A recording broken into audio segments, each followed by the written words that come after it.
Selamat pagi saudara yang dikasihi Tuhan. Kita bersyukur hari ini kita boleh hadir untuk sama-sama beribadah di hadapan Tuhan. Mari kita sama-sama bangkit berdiri, kita mempersiapkan hati kita di hadapan Tuhan.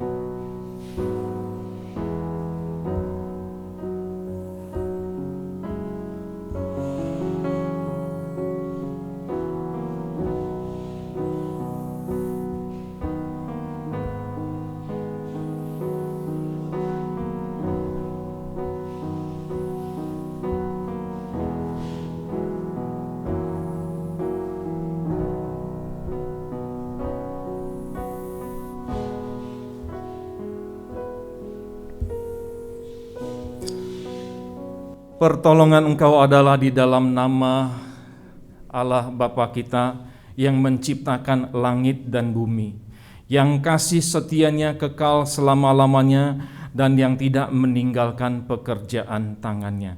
Kasih karunia dari Allah Bapa dan dari Tuhan Yesus serta persekutuan Roh Kudus menyertai engkau.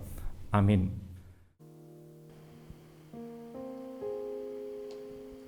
Shalom dan selamat pagi Bapak Ibu Jemaat Tuhan yang terkasih. Kita bersyukur kalau pada pagi hari ini kembali kita diberikan satu kesempatan untuk boleh kembali beribadah kepada Tuhan. Meskipun mungkin kita melakukannya di rumah kita masing-masing, tapi biarlah tidak mengurangi kerinduan kita, sukacita kita dan semangat kita untuk datang beribadah kepada Tuhan. Sebab kita percaya bahwa Dia Allah yang senantiasa merindukan setiap kita hamba-Nya untuk boleh datang memuji membesarkan nama-Nya. Marilah bersama-sama kita membesarkan nama Tuhan, memuji nama Tuhan, sebab kita percaya bahwa tiada yang lebih baik selain kita boleh bersekutu bersama-sama memuji, membesarkan nama Tuhan. Satu hal yang kurindu.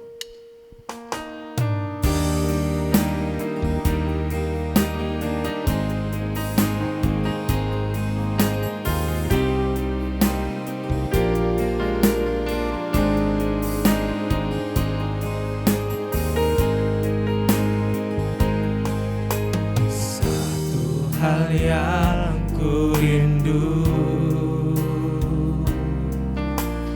berdiam di dalam rumah-Mu. Satu hal yang ku pinta, menikmati bait-Mu Tuhan. Satu hal yang ku rindu, berdiam di dalam rumah-Mu. Satu hal yang ku pinta, menikmati bait-Mu Tuhan. Lebih baik satu hari di pelataran-Mu daripada 1000 hari di tempat lain.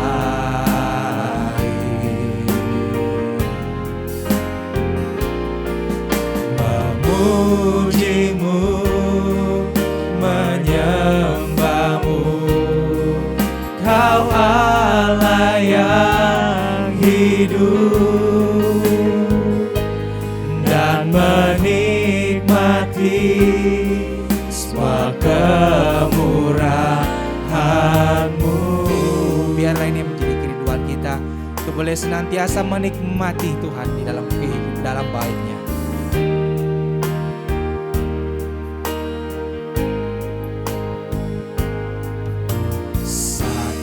Hal yang ku rindu, berdiam di dalam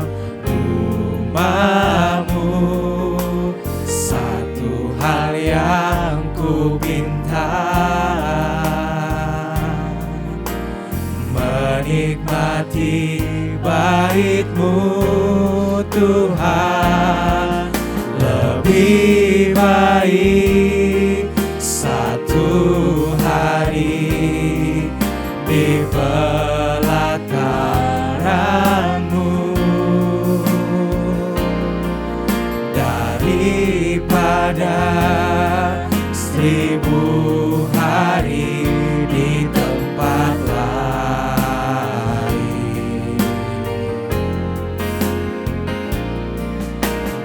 Memuji-Mu, menyembah-Mu, Kau Allah yang hidup, dan menikmati semua kemurahan-Mu. Lebih baik,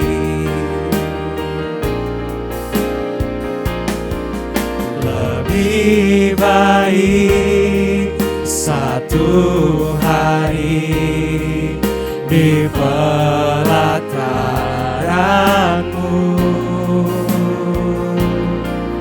daripada 1000 hari di tempat lain.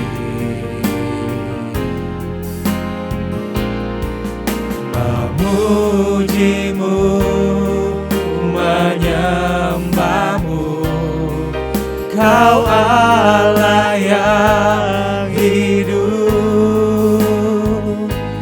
dan menikmati semua kemurahan-Mu, dan menikmati semua kemurahan-Mu. Biarlah ini yang menjadi kerinduan kami Bapa, bahwa di tengah setiap keterbatasan yang mungkin kami alami karena pandemi yang kembali meningkat, biarlah itu tidak mengurangi sukacita kami, tidak mengurangi semangat kami, mengurangi kerinduan kami untuk boleh tetap mencari Tuhan. Sebab kami percaya bahwa ketika kami masih diberikan satu kesempatan untuk boleh beribadah kepada Tuhan, maka itu adalah satu kesempatan yang luar biasa yang Tuhan berikan bagi setiap kami ya Tuhan. Biarlah Tuhan Engkau yang mempersiapkan hati kami, mengarahkan hati kami sehingga kami juga boleh sungguh-sungguh ya Tuhan mengarahkan seluruh konsentrasi kami untuk boleh beribadah, memuji, membesarkan nama-Mu ya Tuhan. Ampunilah kami dari segala dosa dan kesalahan kami. Biarlah Tuhan sendiri yang menyucikan dan melayakkan kami untuk boleh serumah dengan Tuhan. Kami boleh datang ke dalam bait-Mu yang suci dan kudus ya Tuhan. Biarlah ya Tuhan Engkau yang boleh bertahta atas setiap pujian dan penyembahan kami.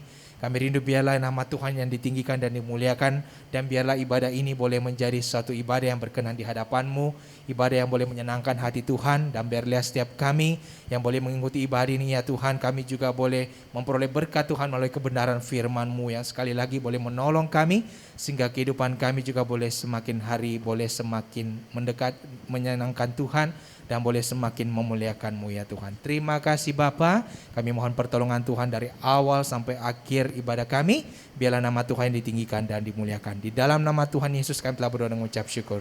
Amin. Sambil kita tetap berdiri, kita akan bersama-sama membacakan pengakuan iman rasuli. Pengakuan iman rasuli. Aku percaya kepada Allah, Bapa yang Maha Kuasa, Khalik langit dan bumi, dan kepada Yesus Kristus anaknya yang tunggal Tuhan kita, yang dikandung daripada Roh Kudus, lahir dari anak darah Maria, yang menderita sengsara di bawah pemerintahan Pontius Pilatus, disalibkan, mati dan dikuburkan, turun ke dalam kerajaan maut. Pada hari yang ketiga bangkit pula dari antara orang mati, naik ke sorga, duduk di sebelah kanan Allah Bapa yang Maha Kuasa, dan dari sana Ia akan datang untuk menghakimi orang yang hidup dan yang mati. Aku percaya kepada Roh Kudus, gereja yang kudus dan am, persekutuan orang kudus, pengampunan dosa, kebangkitan tubuh dan hidup yang kekal. Amin. Jemaat dipersilakan duduk kembali. Kita percaya bahwa kita punya Tuhan yang hidup. Dia Allah yang bukan hanya telah menebus segala dosa dan kesalahan kita, tetapi Dia juga Allah yang hidup Allah yang telah menyatakan kuasanya atas maut, dan dia juga Allah yang senantiasa berjanji menyertai kehidupan kita. Sebab kita punya Allah yang hidup, kita berani, kita boleh melangkah, kita boleh percaya bahwa dia Allah yang memegang hari depan kita. Mari kita bersama-sama memuji nama Tuhan.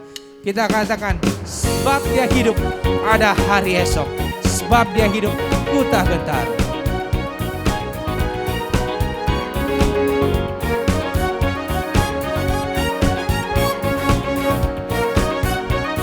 Katakan, anak Allah. Allah, Yesus namanya, menyembuhkan, menyucikan, bahkan mati,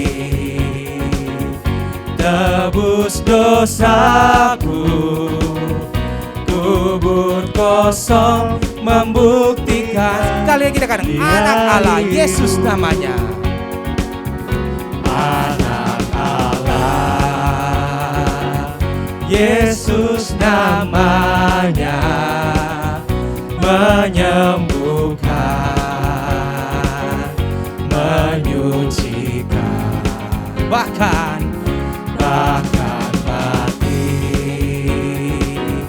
tebus dosaku, kubur kosong membuktikan dia hidup.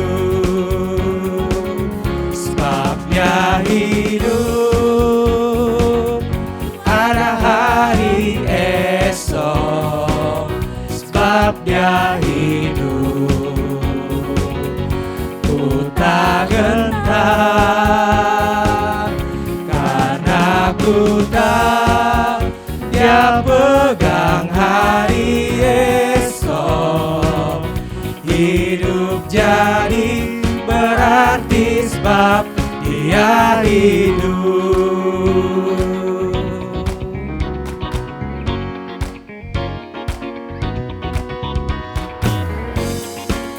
Mari kita memuji, kita membesarkan nama Tuhan, sebab kita percaya dia anak Allah yang menyembuhkan dan menyucikan. Allah, Yesus namanya, menyembuhkan, menyucikan, bahkan mati, tebus dosaku, kubur kosong membuktikan dia hidup. Sebab dia hidup ada hari esok. Sebab dia hidup ku tak gentar, karena ku tahu dia pegang hari esok. Hidup jadi berarti sebab dia hidup. Sebab dia hidup ada hari esok. Sebab dia hidup ku tak gentar, karena ku tahu dia pegang hari esok. Hidup jadi berarti sebab dia hidup. Hidup jadi berarti sebab dia hidup. Hidup jadi berarti sebab dia hidup.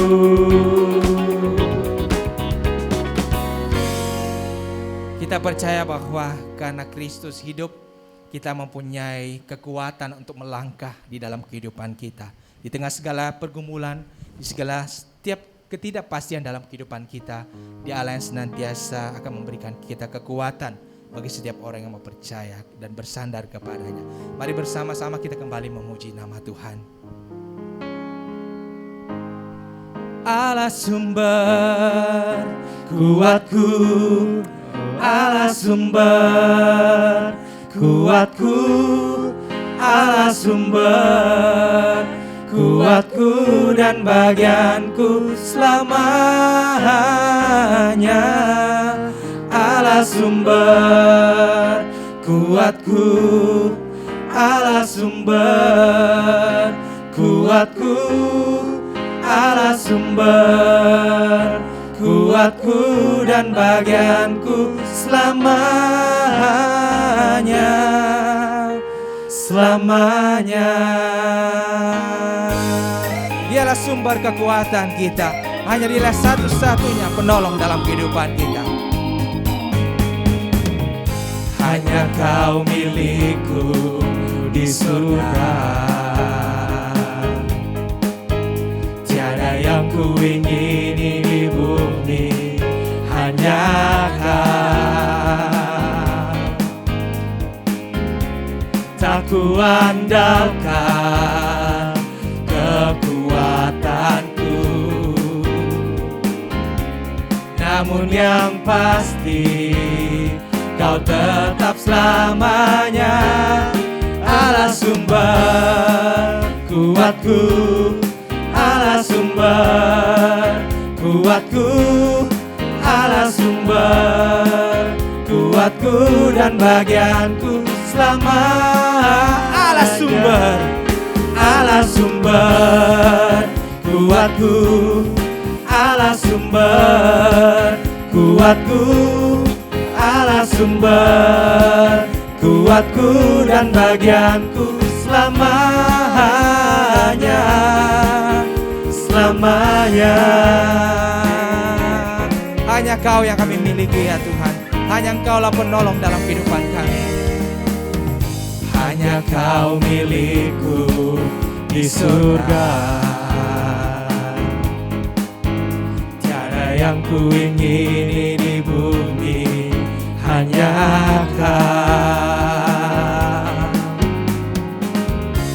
Tak ku andalkan kekuatanku,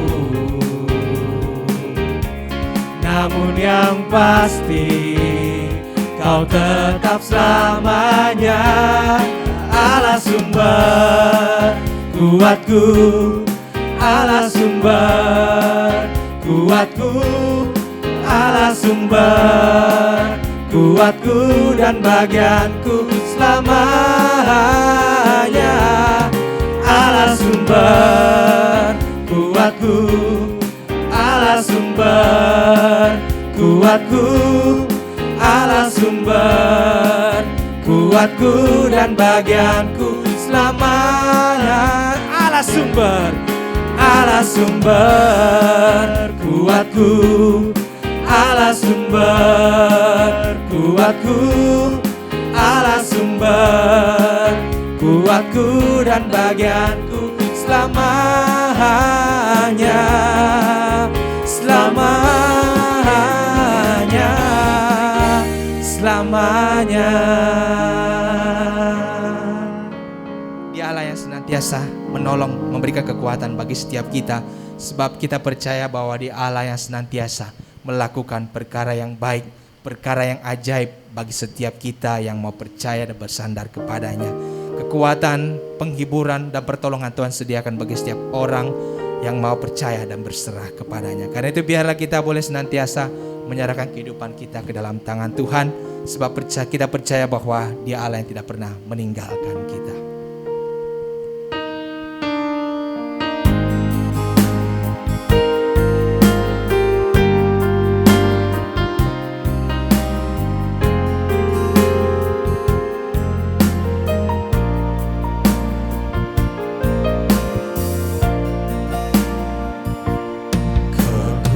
Kekuatan di hidupku ku dapat dalam Yesus. Dia tak pernah tinggalkanku, setia menopangku. berseru, berharap dalam Yesus. Kekuatan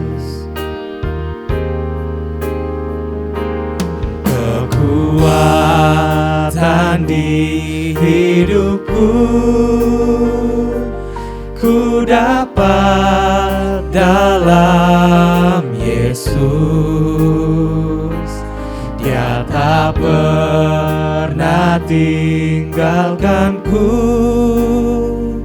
setia menopangku, berseru, berharap dalam. Bersama-sama kita katakan, ajaib Kau ya Tuhan. Ajaib Kau Tuhan, penuh kuasa, sanggup pulihkan keadaanku. Dalam tangan-Mu seluruh hidupku, tak akan goyah selamanya.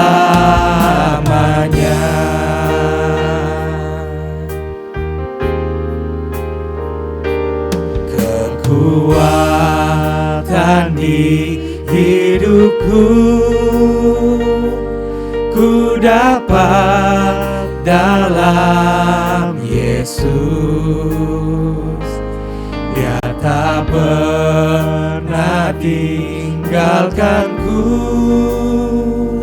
setia menopangku, berseru, berharap dalam Yesus. Ajaib Kau Tuhan, ajaib Kau Tuhan, penuh kuasa, sanggup pulihkan keadaanku.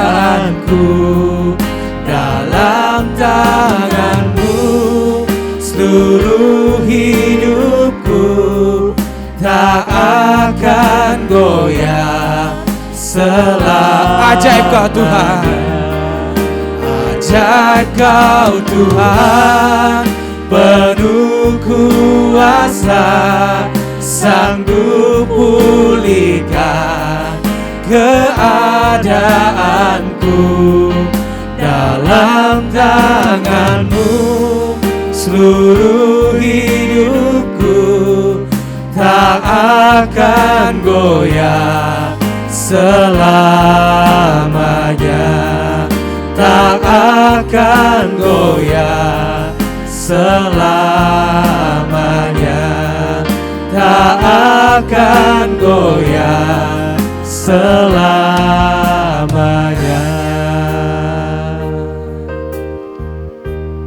kita percaya bahwa ketika kita belajar bersandar kepada Tuhan, Dia Allah yang akan menyertai dan menuntun kehidupan kita. Tiba waktunya kita akan mendengarkan kebenaran firman Tuhan. Biarlah firman Tuhan yang dibawakan oleh hamba-Nya sekali lagi akan menolong dan menguatkan kita semua. Shalom saudara, saya bersyukur hari ini boleh berbagi berkat firman Tuhan dengan saudara. Saudara, di tengah-tengah situasi yang kita tahu memang sangat tidak mudah seperti hari ini, saya berdoa supaya kiranya setiap kita semakin giat beribadah, kita menyembah Tuhan dan kita merindukan persekutuan dengan Tuhan. Akhirnya Tuhan memberkati ibadah kita hari ini. Mari sama-sama kita berdoa terlebih dahulu sebelum kita merenungkan firman Tuhan. Bapa di dalam surga, kami datang kepadamu ya Tuhan. Kami rindu ya Tuhan mendengar suara-Mu lewat firman-Mu. Kami rindu ya Tuhan untuk kami sekali lagi dibentuk oleh-Mu ya Tuhan. Tuhan tolong kami pada waktu kami mengikuti pemberitaan firman Tuhan. Hati kami, pikiran kami dikuasai oleh-Mu ya Tuhan. Dan Roh-Mu sendiri yang boleh memimpin kami, mengubahkan kami lewat apa yang kami renungkan bersama-sama. Terima kasih ya Tuhan, kami serahkan diri kami ke dalam tangan-Mu. Di dalam nama Tuhan Yesus Kristus kami berdoa. Amin. Saudara, bagian yang akan kita renungkan hari ini diambil dari Mazmur 56. Mazmur 56. Saya akan bacakan bagi kita semua Mazmur nomor 56. Demikian firman Tuhan. Untuk pemimpin biduan, menurut lagu merpati di pohon-pohon tarbantin yang jauh. Miktam dari Daud, ketika orang Filistin menangkap dia di Gat. Kasihanilah aku ya Allah, sebab orang-orang menginjak-injak aku. Sepanjang hari orang memerangi dan mengimpit aku. Seteru-seteruku menginjak-injak aku sepanjang hari. Bahkan banyak orang yang memerangi aku dengan sombong. Waktu aku takut, aku ini percaya kepadamu. Kepada Allah yang firman-Nya kupuji, kepada Allah aku percaya, aku tidak takut. Apakah yang dapat dilakukan manusia terhadap aku? Sepanjang hari mereka mengacaukan perkaraku. Mereka senantiasa bermaksud jahat terhadap aku. Mereka mau menyerbu, mereka mengintip, mengamat-amati langkahku seperti orang-orang yang ingin mencabut nyawaku. Apakah mereka dapat luput dengan kejahatan mereka? Runtuhkanlah bangsa-bangsa dengan murka-Mu ya Allah. Sengsaraku, Engkaulah yang menghitung-hitung. Air mataku Kau taruh ke dalam kirbat-Mu. Bukankah semuanya telah Kau daftarkan? Maka musuhku akan mundur pada waktu aku berseru. Aku yakin bahwa Allah memihak kepadaku. Kepada Allah firman-Nya kupuji. Kepada Tuhan firman-Nya kupuji. Kepada Allah aku percaya, aku tidak takut. Apakah yang dapat dilakukan manusia terhadap aku? Nazarku kepadamu ya Allah akan kulaksanakan. Dan korban syukur akan kubayar kepadamu. Sebab Engkau telah meluputkan aku daripada maut, bahkan menjaga kakiku sehingga tidak tersandung. Maka aku boleh berjalan di hadapan Allah dalam cahaya kehidupan. Sampai demikian jauh saudara pembacaan bagian firman Tuhan. Saudara, bagian itu boleh tetap saudara buka sehingga saudara bisa tetap mengikuti apa yang saya sampaikan. Karena akan seringkali saya refer kembali ke dalam bagian itu. Nah saudara, Mazmur 56 bicara tentang sebuah masalah yang sangat umum bagi manusia, yaitu ketakutan. Saudara, ketakutan itu adalah pengalaman dari semua manusia. Dan ketakutan saudara bisa timbul karena berbagai macam penyebab. Saudara, kita bisa takut sakit, kita takut kehilangan orang yang kita kasihi, kita takut kecelakaan, kita takut orang merampok kita takut kematian, kita takut dan khawatir karena berbagai macam hal. Dan di balik daripada semua ketakutan itu, sebetulnya ada sebuah kesadaran yang sama, yaitu bahwa kita tidak memegang kendali atas hidup kita. Kita tidak berkuasa mengatur dan menentukan semua detil di dalam hidup kita. Kita memang saudara bisa sakit. Kita memang bisa dirampok. Kita bisa kehilangan orang yang kita kasihi. Kita bisa mati. Kita bisa mengalami macam-macam yang tidak kita inginkan. Dan semua itu berada di luar kendali kita. Dan itulah sebabnya kita takut. Saudara, ketika Daud menuliskan Mazmur ini, dia juga punya alasan yang sangat kuat untuk takut. Karena situasi yang dia alami pada waktu itu jauh berada di luar kendalinya. Saudara, konteks bagian ini dituliskan di ayat 1 bagian akhir. Miktam dari Daud ketika orang Filistin menangkap dia di Gat. Saudara, mari kita perhatikan sedikit demi sedikit apa yang disampaikan Daud di dalam bagian ini. Kita mulai dengan coba mengerti situasi yang dialami Daud waktu itu. Saudara, apa yang terjadi waktu itu? Ketika orang Filistin menangkap Daud di Gat, saudara, pada waktu itu Daud sebetulnya sudah pernah memiliki segala-galanya. Saudara, dia sudah menjadi pahlawan daripada bangsa Israel. Di mana-mana orang Israel memuja Daud. Saudara, dia juga menjadi favorit orang kepercayaan dari Raja Saul. Dia menjadi teman baik putra dari Saul. Bahkan dia menikah dengan putri dari Raja Saul. Saudara, dan tidak cukup sampai di situ, dia juga dinubuatkan oleh Samuel akan menjadi raja menggantikan Saul. Saudara, maka segala sesuatu sepertinya sudah ada di dalam genggaman tangan dia.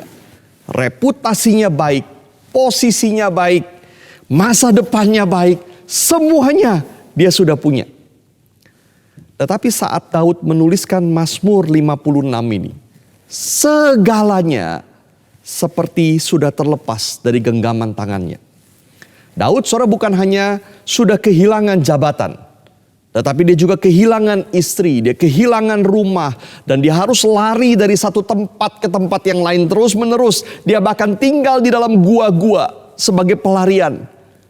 Saudara, dia kehilangan reputasi dari seorang pahlawan nasional berubah menjadi buronan nasional. Dikejar kemana-mana, kemanapun dia pergi, jiwanya terancam. Saudara, Raja Saul mengejar dan ingin membunuh dia. Kemanapun Daud bersembunyi, tidak ada tempat yang aman, karena selalu ada orang yang kemudian melaporkan kepada Saul. Saudara, maka Daud terus lari sampai ke daerah Filistin di Gat ini. Nah, saudara, bayangkan apa yang terjadi ketika Daud tiba di sana. Dia adalah orang Israel yang membunuh Goliat, pahlawan Filistin yang berasal dari Gat. Dan dia berada di Gat, kota asal daripada Goliat itu. Dia musuh besar orang Filistin. Maka satu-satunya kemungkinan mengapa Daud sampai berani lari ke Gat adalah dia sudah sangat putus asa dan tidak tahu lagi harus pergi kemana. Dan bisa diduga, saudara, bahwa di sana kemudian dia ditangkap oleh orang-orang Filistin. Dan kalau kita baca kisahnya, saudara, di dalam 1 Samuel, begitu takutnya Daud, sehingga dia pura-pura menjadi gila supaya dia tidak dibunuh. Dikatakan, saudara, dia sampai garuk-garuk pintu, dia biarkan ludahnya menetes di janggutnya seperti orang gila. Titik itu, saudara, mungkin adalah momen paling hancur dan rendah di dalam hidup Daud. Saudara, perhatikan kalimat-kalimat dia di dalam ayat 2-3. Dia berkata, orang-orang menginjak-injak aku, sepanjang hari orang memerangi dan mengimpit aku. Seteruku menginjak aku sepanjang hari, banyak orang memerangi aku dengan sombong. Lalu ayat 6-8. Mereka mengacaukan perkaraku, bermaksud jahat terhadap aku. Mereka mau menyerbu, mengintip, mengamat-amati langkahku. Saudara, dari seruan Daud ini kita tahu bahwa musuh Daud ternyata bukan hanya Saul dan orang Filistin yang mau membunuh dia, tetapi ada banyak musuh yang lain. Saudara, mereka mungkin adalah sesama orang Israel yang senang melihat Daud jatuh. Mereka mungkin terus menjelek-jelekan nama Daud di depan Raja Saul. Mereka memfitnah dia. Mereka menolong Saul dengan terus mencari cara untuk bisa menangkap dan membunuh Daud. Mereka bersuka cita melihat keadaan Daud saat itu. Mereka yakin bahwa Daud sudah hancur. Dari orang yang berada di atas sekali menjadi orang yang berada sangat di bawah sekali. Saudara, itu kondisi Daud. Dan bagi Daud, saudara, dia tidak tahu sampai kapan semua ini akan terus terjadi. Bukan saja dia betul-betul sakit hati, tetapi Daud bahkan tidak tahu bagaimana dia harus hidup satu hari demi satu hari. Dia tidak tahu apakah akhirnya satu kali dia akan ditangkap, berhasil ditemukan, ditangkap dan kemudian dibunuh. Maka dengan jujur, saudara, Daud mengaku dia takut.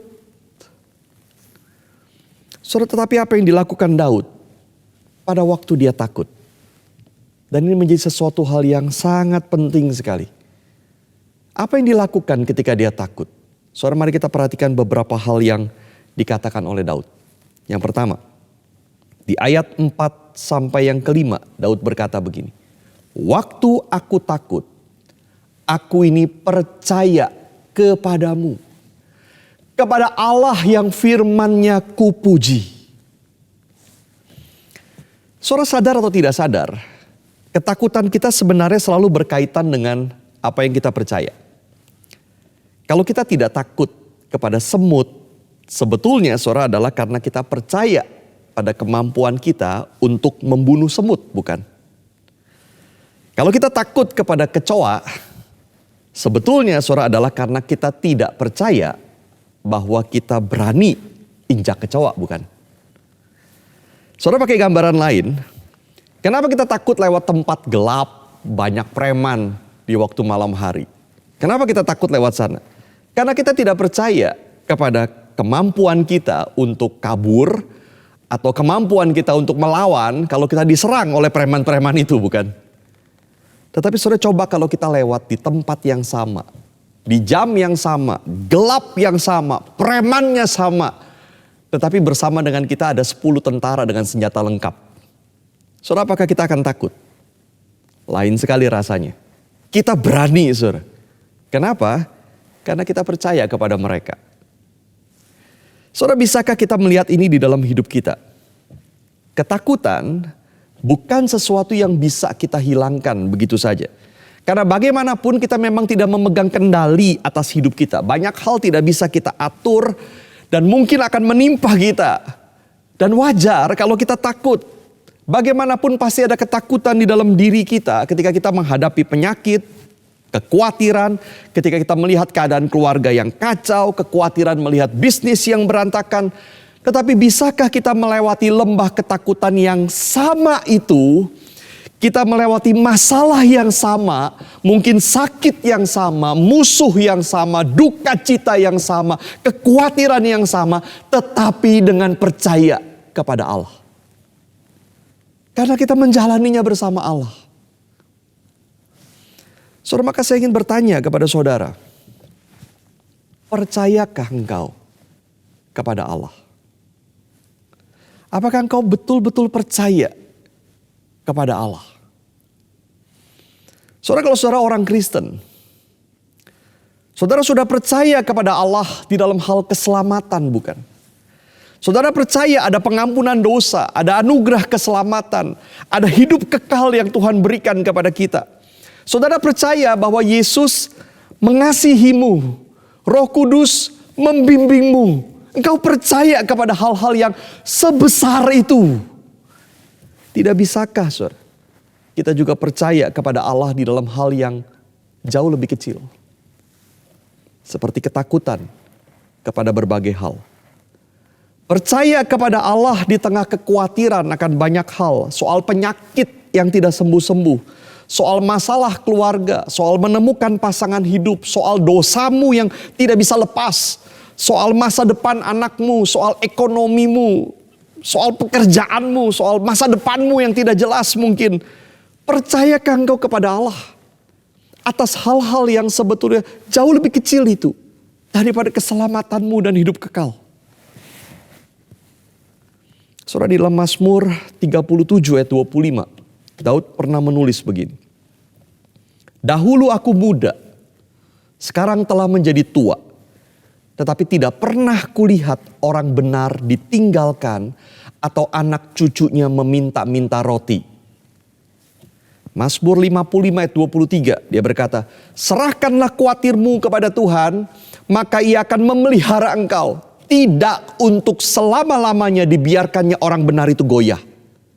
Filipi pasal 4 ayat 19, Paulus berkata, Allahku akan memenuhi segala keperluanmu menurut kekayaan dan kemuliaannya dalam Kristus Yesus.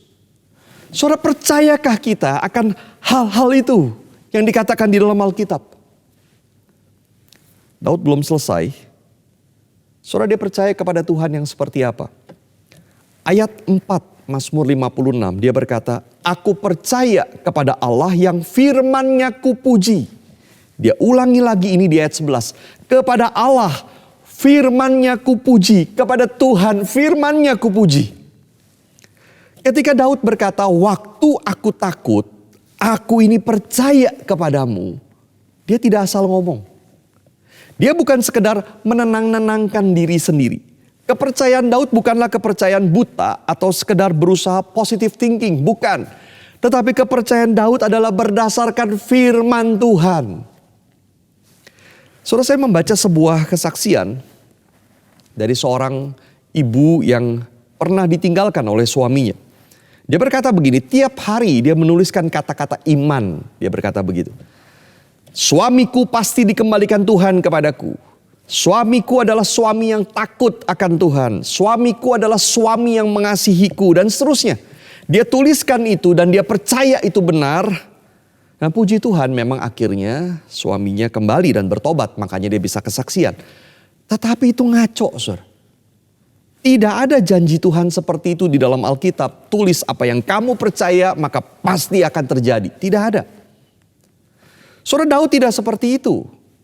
Tetapi dia mengatakan kepada Allah yang firman-Nya kupuji. Kepada Allah aku percaya. Saudara, Daud tahu firman Tuhan. Dia menyukai firman Tuhan. Firman Tuhan yang mana? Saudara, di zaman Daud mungkin itu berarti ada 5 kitab Musa, Kejadian sampai Ulangan, dan mungkin Yosua dan Hakim-Hakim. Hanya sebagian saja dari Alkitab yang kita punya sekarang. Tetapi itu cukup memberitahu dia tentang karakter dan maksud Tuhan di dalam hidupnya. Dan Daud mungkin juga mengingat secara spesifik bagaimana Tuhan berfirman kepada dia secara langsung melalui Samuel bahwa dia pasti akan menjadi raja atas Israel. Dia belum menerima penggenapan janji itu. Bahkan kenyataan yang dia hadapi hari itu sangat jauh berbeda. Tetapi dia percaya firman Tuhan pasti akan digenapi. Sekalipun lama, sekalipun situasi terlihat tidak mungkin, tetapi firman Tuhan pasti akan terjadi. Saudara dan saya tidak punya wahyu khusus dari Tuhan seperti Daud secara spesifik tentang apa yang akan terjadi di masa depan hidup kita. Kita tidak punya itu. Tetapi kita punya Alkitab yang lengkap. Dan Alkitab memberitahu kita segala hal yang perlu, baik untuk keselamatan kita maupun untuk kehidupan rohani kita. Dan ada Roh Kudus yang akan membimbing kita untuk mengerti, memahami dan menuntun hidup kita. Maka pertanyaannya, saudara, apakah kita mengenal Allah sebagaimana yang dinyatakan di dalam Alkitab? Apakah kita berpegang kepada janji-janjinya di dalam Alkitab yang pasti akan digenapi? Dan apakah kita terbuka kepada pimpinannya?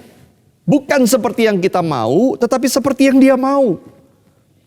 Saudara, kalau kita tidak belajar tentang Allah dan mengenal Dia lewat firman-Nya, kalau kita tidak terbuka untuk dipimpin olehnya, tidak heran kita sulit berkata, waktu aku takut, aku ini percaya kepadamu.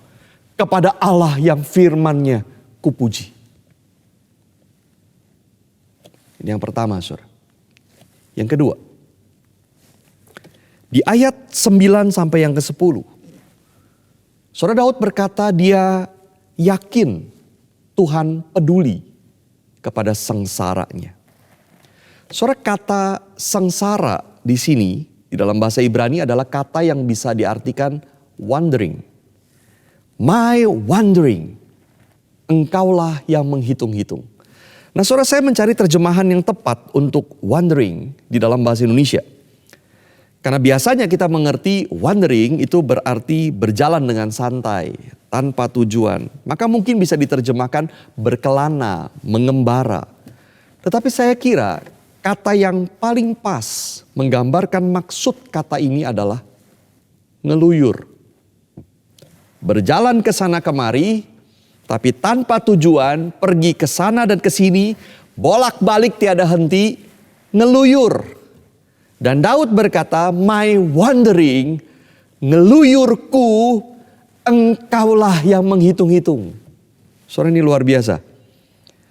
Dan kata ini, saudara, hanya muncul satu kali di dalam seluruh perjanjian lama, yaitu di sini. Artinya ini bukan kata yang lazim dipakai. Maka berarti Daud sengaja memilih kata yang khusus untuk melukiskan situasi yang dihadapi. Dan kata ini menggambarkan kehidupan seseorang yang ngeluyur ke sana kemari tanpa tujuan, tanpa tahu harus kemana, tidak tahu harus berbuat apa.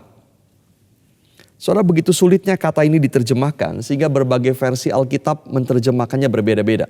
Ada yang menerjemahkan sebagai ratapan, itu di NIV. Ada yang menerjemahkan sengsara seperti di dalam Alkitab bahasa Indonesia kita. Ada yang menerjemahkan tossing seperti terombang ambing, itu di dalam NRSV misalnya. Saudara, apapun juga, pemazmur ingin berkata di tengah kebingungannya, sengsaranya, terombang ambingnya, guling-gulingnya dia, ngeluyur ke sana kemari tanpa tujuan. Tuhan, Engkau mencatat semuanya. My wandering, ngeluyurnya aku, kacaunya aku, bingungnya aku. Engkaulah yang menghitung-hitung. Engkaulah yang mencatatnya dengan detil.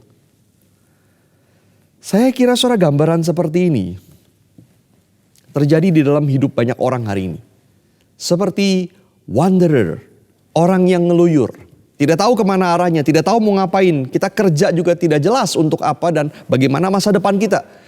Kita mau pergi juga tidak tahu harus kemana. Tidak bisa kemana-mana mungkin.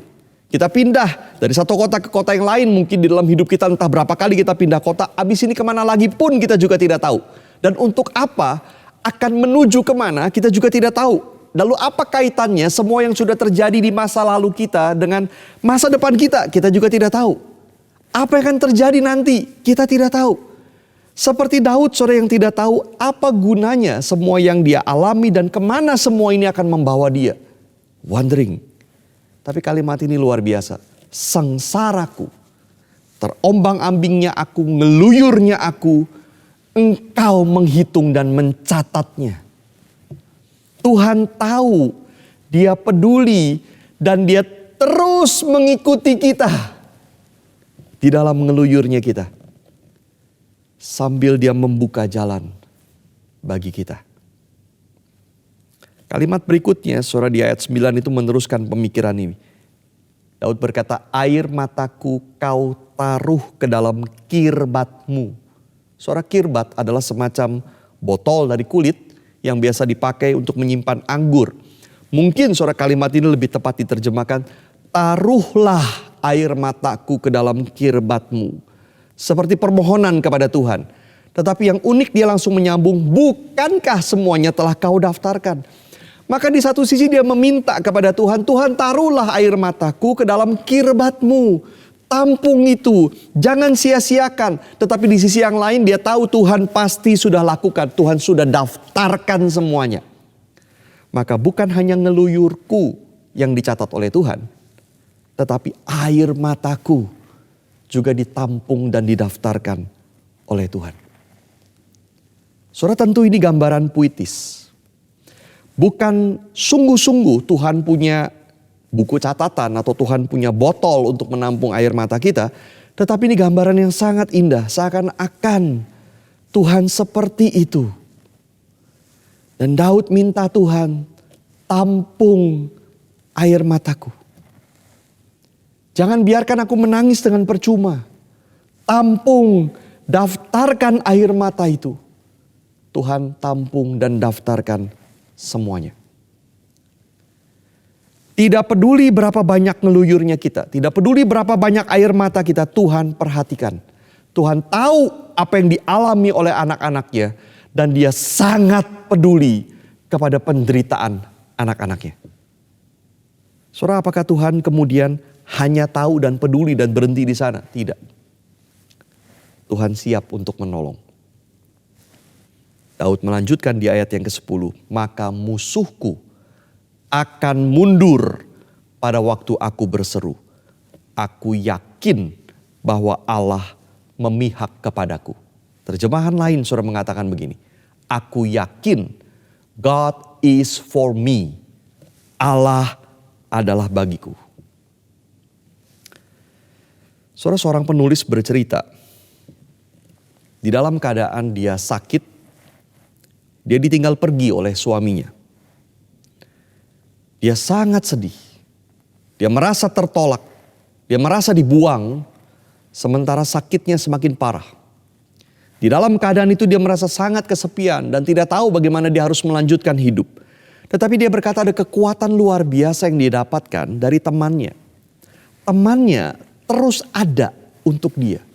Kapan saja dia telepon, temannya mendengarkan dia. Kapan saja dia datang ke temannya hanya untuk cerita dan menangis. Temannya selalu bersedia mendengar.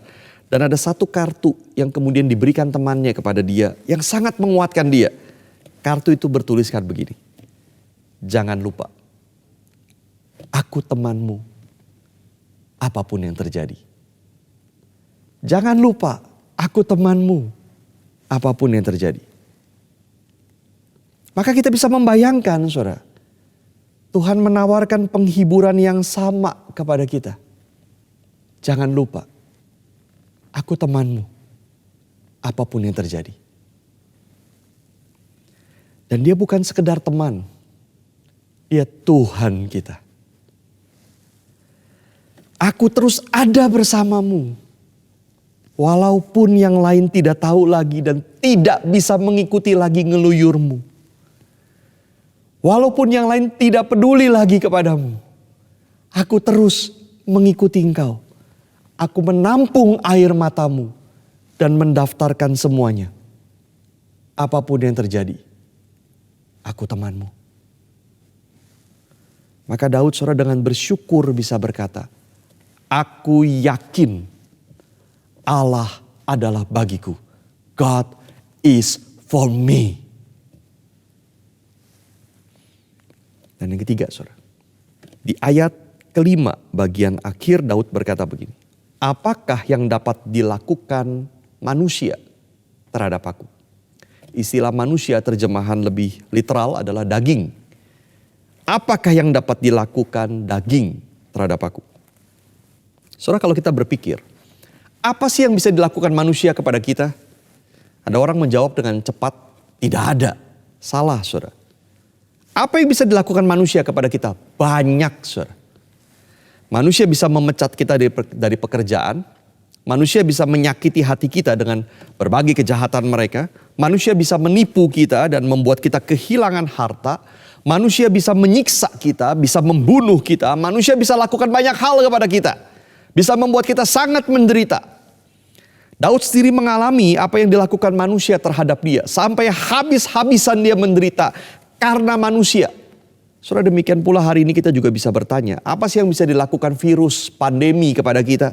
Jawabannya juga sama, banyak penderitaan bisa kita terima, kita tanggung karena kondisi ini, karena virus, karena pandemi.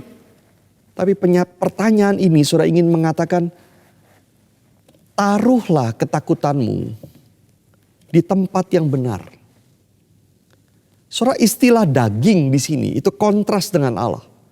Apakah yang bisa dilakukan yang cuma daging itu, yang cuma ciptaan Allah itu dibanding dengan Allah? Sementara Allah berjanji akan menjagaku dan Allah di pihakku. God is for me. Apa yang bisa dilakukan semua itu kepadaku? Kalau Allah berjanji, ada bagiku. Saudara, dan kebenaran ini luar biasa.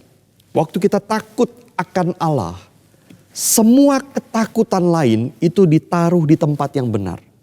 Bukannya kita tidak takut lagi, tetapi ketakutan itu semakin pudar. Karena dibandingkan dengan Tuhan, tidak ada yang lebih berkuasa. Saudara, betul bahwa orang-orang bisa memfitnah kita, bisa menghina kita, bisa mengancam kita. Orang bisa menolak kita, orang bisa membuat kita kehilangan pekerjaan, memasukkan kita ke dalam penjara, atau bahkan membunuh kita. Demikian pula kondisi yang tidak pasti hari ini. Virus ini bisa membuat hidup kita menderita dan penuh ketidakpastian. Tetapi bukankah hidup kita, masa depan kita ada di tangan Tuhan?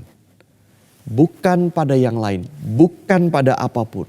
Dan bukankah Tuhan janjikan tidak ada yang akan terjadi kepada kita tanpa izin Tuhan.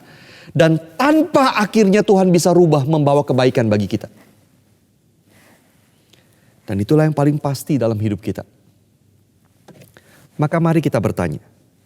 Apakah yang dapat dilakukan manusia terhadap aku? Atau hari ini kita bisa tambahkan, apakah yang dapat dilakukan pandemi ini terhadap aku? Sekali lagi saudara, betul, banyak hal bisa dilakukan mereka untuk menghancurkan kita. Tapi mari kita taruh ketakutan itu di tempat yang benar. Karena virus, manusia, atau kondisi apapun, tidak ada yang lebih berkuasa dibandingkan Tuhan yang adalah bagi kita. God is for me. Yang terakhir, saudara, Mazmur ini ditutup dengan sebuah keyakinan yang besar dari Daud. Bahwa dia pasti akan terlepas dari situasi yang dia alami. Karena Tuhan sudah berjanji kepadanya. Ayat 13 dan 14.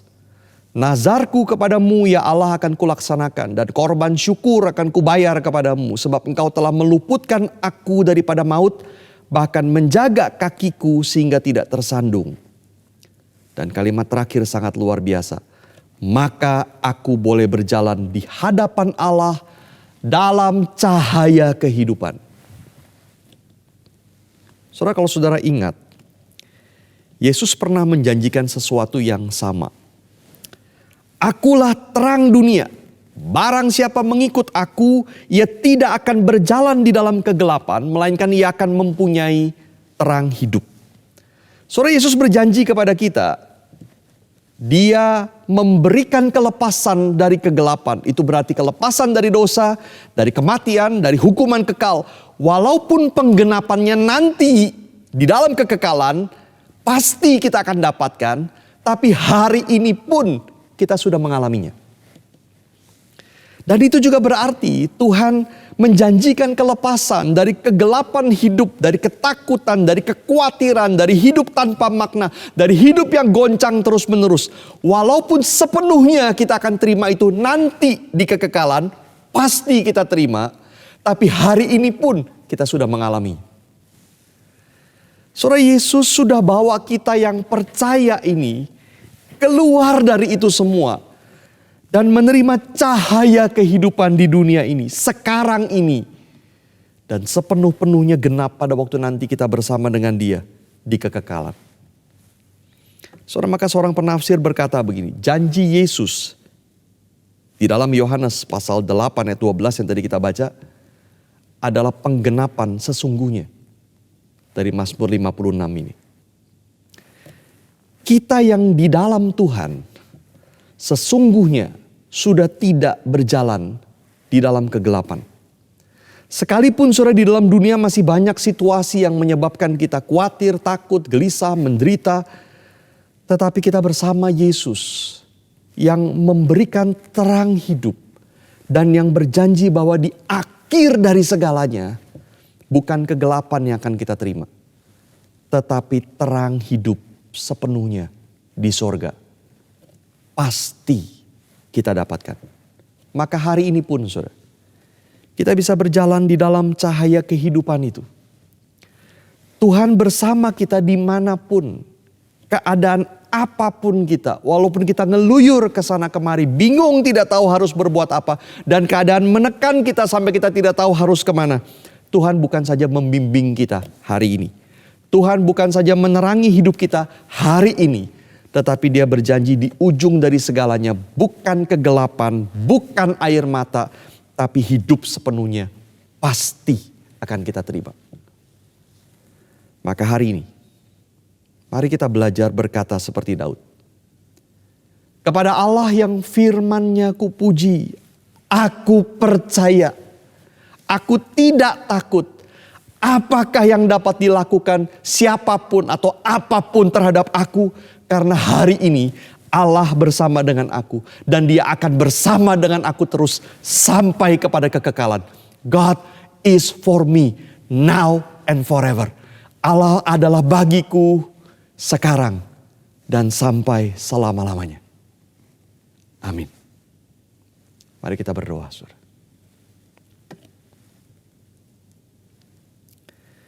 Saudara, mari kita teduh di hadapan Tuhan. Dan masing-masing berdoa kepada Tuhan. Saudara, mari kita merenungkan apa yang sudah kita dengar. Kita merenungkan firman Tuhan. Dan apa yang saudara rasa Tuhan bicara kepada saudara. Responi Tuhan di dalam doa. Masing-masing berdoa. Dan nanti saya akan tutup di dalam doa bersama.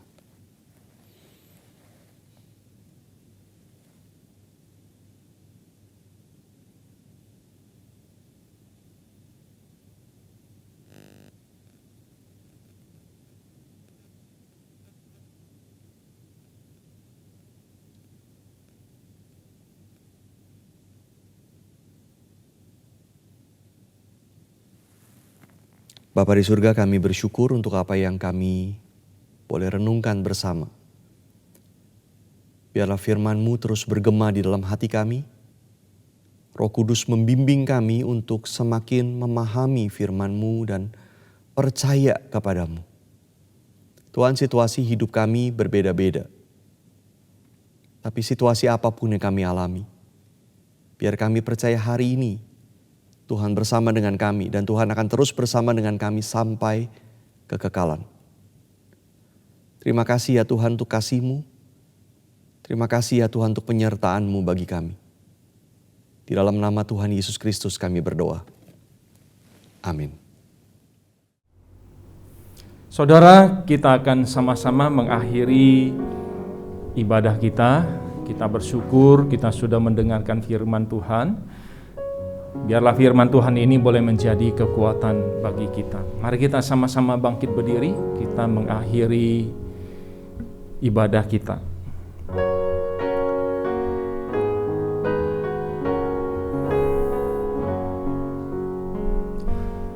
Puji Allah Bapa Putra, puji Allah Rohul Kudus, ketiganya yang esa. Pohon selamat sumber berkah. Amin.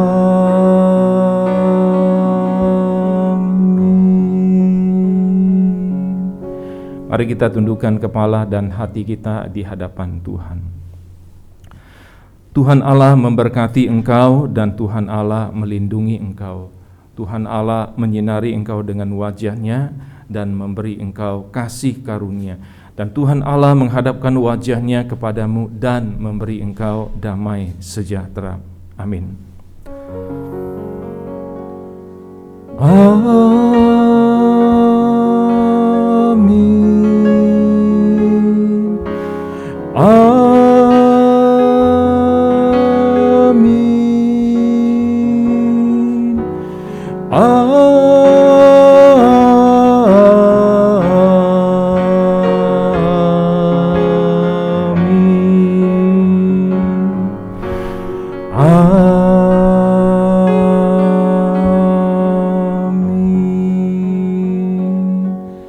Silakan duduk saudara yang dikasihi Tuhan.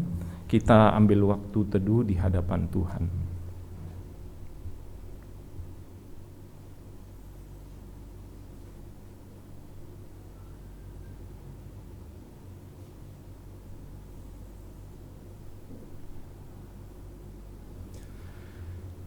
Saudara, ada beberapa hal yang mau disampaikan. Yang pertama, jangan lupa bulan Maret minggu pertama kita ada perjamuan kudus. Kita tetap mengadakan ibadah online, jadi mohon jemaat bisa mempersiapkan diri dan hati untuk menerima perjamuan kudus. Lalu kemudian kita bisa lihat layar di belakang itu beda ya, bukan layar seperti biasa karena ini ruangannya di aula, bukan di gedung gereja kita, sebab gedung gereja kita dari minggu yang lalu sudah mulai dilakukan renovasi ya. Jadi renovasi yang boleh mengatakan menelan biaya yang tidak sedikit ya, sekitar 1 miliar ya. Karena kita akan merenovasi tampak depan gereja dan kemudian sebelah samping 2 sisi, lalu kemudian juga di dalam dan juga ada pemasangan lift ya. Kita berdoa untuk ini semua bagi jemaat yang mau memberikan persembahan dukungan untuk renovasi gereja yang kita cintai bersama-sama ini, bisa memberikan langsung di dalam nomor rekening gereja kita ya. Lalu kemudian mari kita tetap terus menjaga kesehatan kita karena masa-masa sekarang ini masa-masa yang tidak mudah ya, karena banyak orang juga terinfeksi. Kita menjaga kesehatan kita sehingga kita sehat dan semua keluarga kita sehat dan orang-orang di sekitar kita juga sehat. Demikian yang saya bisa sampaikan. Tuhan Yesus memberkati kita. Selamat berhari Minggu.